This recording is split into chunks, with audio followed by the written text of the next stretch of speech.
Okay, so we're back in the redstone area of How To World, and this week's episode is all about traps and ambushes.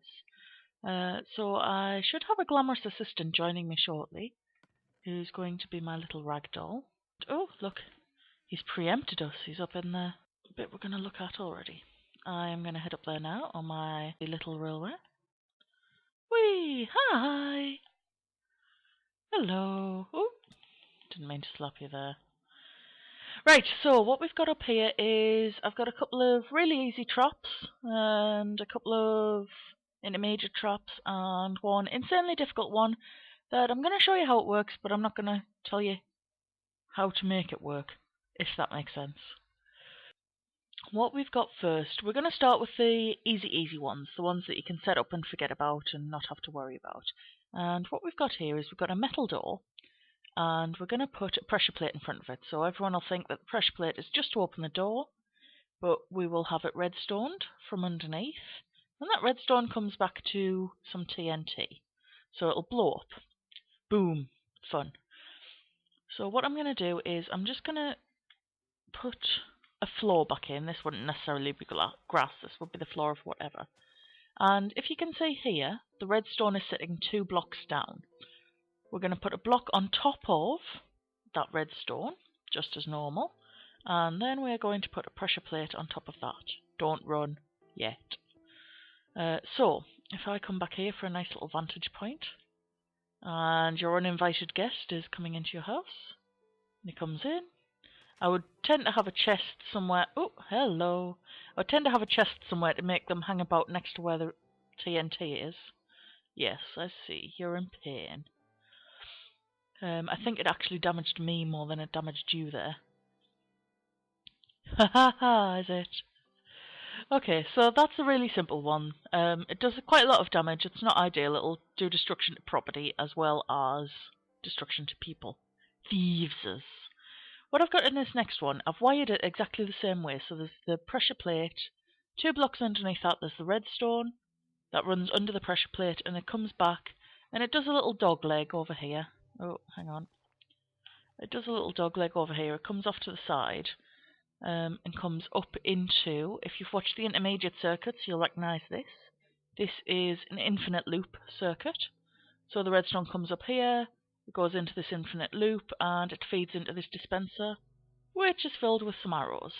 But he's just going to run straight across the pressure plate and in, and that is on an infinite loop. So he can't get out of the door on this side because there's no button. And there's no pressure plate, so he's kind of stuck. Stuck until he dies. That was eerily reminiscent of Boromir from Lord of the Rings there. Lots of arrows. So yeah, that'll just keep shooting until the dispenser's empty. I think there was only 28 arrows in there, so it shouldn't go on for too much longer. Let's just take them out. So yeah, that'll keep going. Just keep going and keep going unless you break the circuit. So that is a handy dandy. The door's been hedgehogged. The next one we've got is really straightforward. You can just run straight through this one, honey, if you wouldn't mind. So, this one, it isn't actually run off the pressure plate outside the door this time. It's run by a tripwire, which I've got dispensers right next to the tripwires. So as soon as you run across the tripwire, it's going to fire arrows both ways. Obviously, the dispensers don't have to be right next to the tripwire. You can wire them up, so they're further along the corridor, so they're shooting towards you, so they're above your head shooting down. There's a load of things you can do. It doesn't have to be behind a door. It can be down a corridor or anything like that. So with all 3 of those, basically you can be as creative as you like. They're really easy to set up. You can put them wherever you want. They don't take very much prep. You can also fill them with fire charges or lava, depending on how evil you're feeling. Arrows don't do a great deal of damage. Fire charges do a little bit more. Lava, obviously, they're not going to get away from. What I've got set up over here is... I've set it up manually, but obviously you could have it set off a tripwire or a pressure plate or anything. I have a dispenser filled with arrows. And in front of the dispenser, I have some lava, just a little lava fall. So this time, when you fire the button, when you press the button, it's going to fire an arrow through the lava, So it'll be a flaming arrow, and that will hit your thief or whoever you're defending your little tower against. Oh, my kill to death ratio is going to be awesome after this game. So yeah, you can fire arrows through lava and they turn into fire arrows, which is a handy dandy thing to know. Fire, fire, fire. So yes, again, you can have that set up to automatically go, or you can spam it with a button like that. This is the sudden death pit, and it's a sudden drop. Do you want to run through, honey, and we'll show you how it works? Run through, floor retracts, you fall into the lava.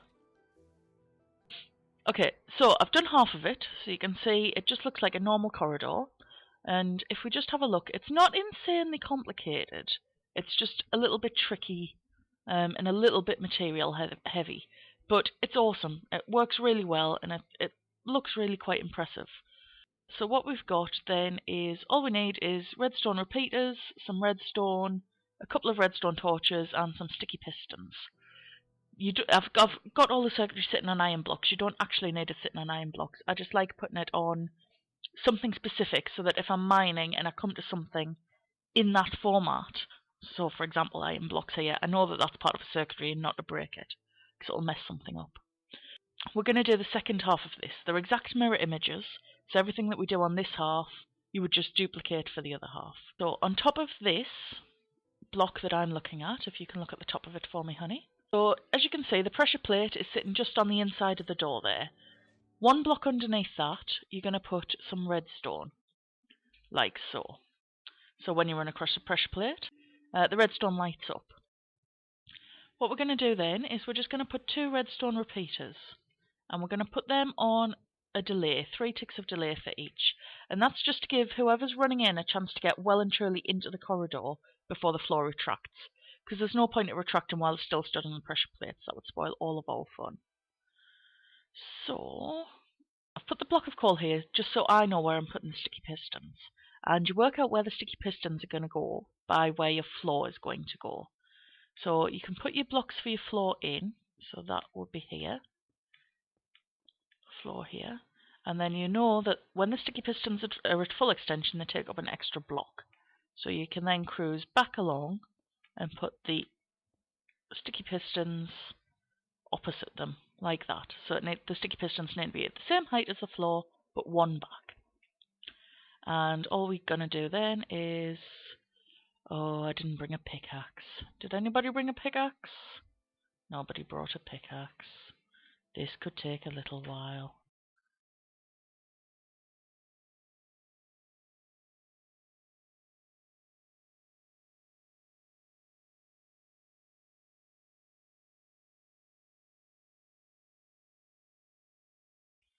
Okay, so there may have been a little bit of frantic crafting there, but we now have 2 lovely iron pickaxes. So we're just going to cruise on along and get rid of that. Okay, the reason we had to get rid of that coal there is because it was just a placeholder. And what we actually need under there is redstone torches. So if we just pop the redstone torches in like so, that will extend all of the pistons. If we take those iron blocks out, just because we need to be 1 lower, so I'm just going to pop these in here. So the reason we need to be 1 lower is, if you recall from the title update 19 redstone, when I was talking about how to set up inverters, if you have a redstone repeater or some current going into a block that a torch is sitting on, when you provide current to that, it will turn the torch off. So obviously when the current's provided, the torches will turn off and these pistons will retract, which will pull the floor out, like so. So when your nasty thiefses comes in, come in thiefser, come in, they'll run across that, they'll get in the middle and it will drop them straight into, in this instance I've got lava down there, but you can have pistons set up so it crushes them, or you could just have a massive drop, or you could have them falling onto pressure plates which then shoots flaming arrows at them, for example. There's a multitude of things you can do with that. And as you can see from the other side, all you would do is you would put sandstone, or in fact, whatever building material you're using, it doesn't have to be sandstone.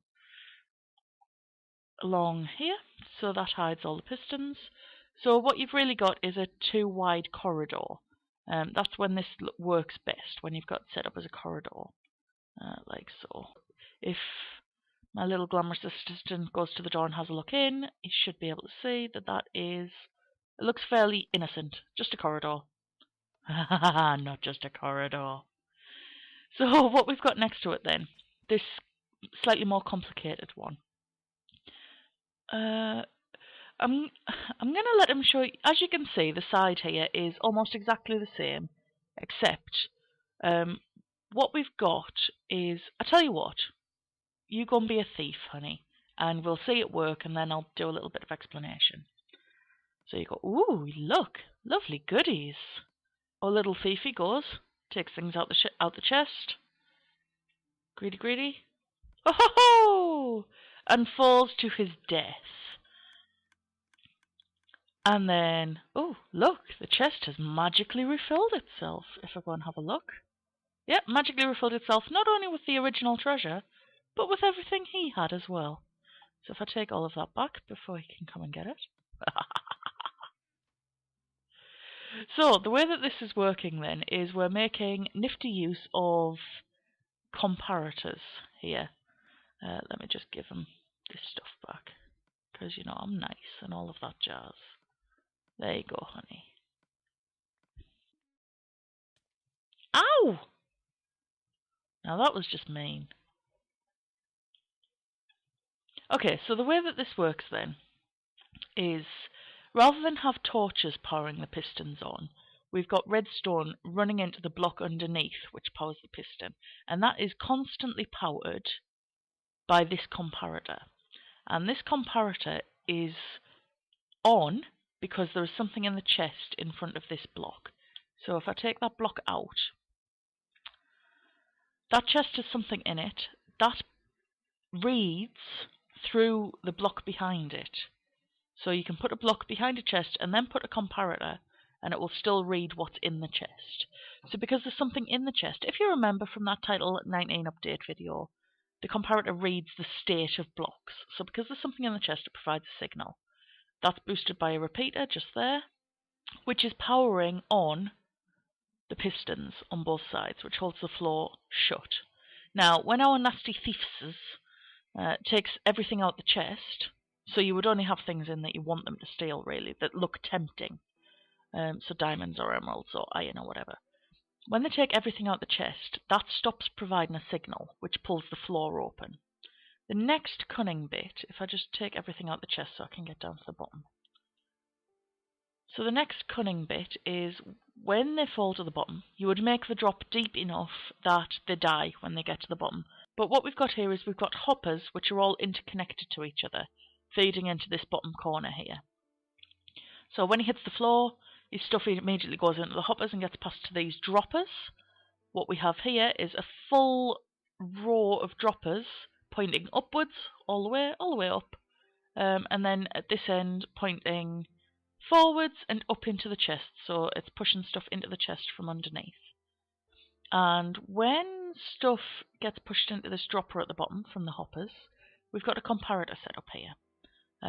So when there's stuff in this bottom dropper, it powers the comparator, which triggers a pulse, and that sends a pulse all the way up this relay, because these torches turn themselves off and on, depending on whether you're pulsing the signal at the bottom or not.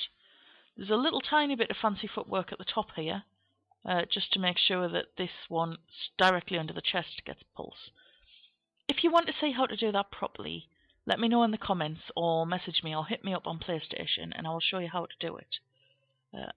But for now, there's a little bit of a rough explanation there. If I throw these 6 diamonds in and pretend I've fallen to the bottom and died, you should see the torches start flickering. That's because it's pulsing, because there's something at the bottom. And then if I check the chest, yeah, they're magically back in there, along with some armour from when my glamorous assistant died. So, as long as you don't take everything from the chest, you're fine. As long as you just take your gleanings. when you're the nasty thief that takes everything from the chest, you plunge to a unfortunate doom. So yeah, that's what we're calling the thief pit, and we came up with that when we were playing about with comparators and stuff. I think because we've got a little bit of an evil mind between us when we put things together. So it's a variant of the sudden drop pit. It's slightly more mean, but very amusing. That's it for this episode. That was Minecraft How To. I'm Claire for the Angels. If you liked this video, please like, share and comment. You can follow us on Twitter, Tumblr or Facebook, or subscribe to our YouTube channel. Thanks for watching!